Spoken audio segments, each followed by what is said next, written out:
कळलं आम्हाला आता कोरोस कंपनीच्या गेटवर आम्ही आलेलो आहे. आमचे स्टाफचे कामगार मेंबर आहेत. शुल्लकच्या बाचाबाचीवरून 3 कामगारांना टर्मिनेट करण्यात आले. त्याचा मी पहिला जाहीर निषेध करतो, कारण ही पद्धत नाही आहे.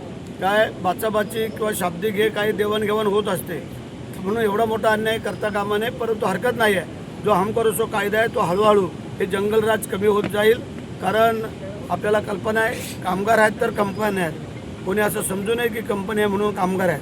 कामगार जर कामावरच आले नाहीत तर कंपनी चालणार कशी. आणि म्हणून इथले जे काही नेते पुढारी जे काय त्यांची जी काही वेगळी पद्धत आहे ती आम्ही चालू देणार नाही ह्याच्या पुढं. आणि कामगारांना न्याय मिळवून देण्याचा आम्ही सुरक्षितेचा प्रश्न देखील गोगावले साहेब, सुरक्षितेचा प्रश्न देखील ऐरणीवर आहे. कोणत्या पद्धतीच्या कंपन्या सुरक्षेच्या बाबतीत? सुरक्षेमध्ये तडजोड नाही, कारण त्याच्यामध्ये जे काही नियम अटी शर्ती आहेत त्याचं पालन केलंच पाहिजे. तिथं कुठेही तडजोड केली जाणार नाही, नंतर त्याच्यावरती कीप ॲक्शन घेतली जाईल.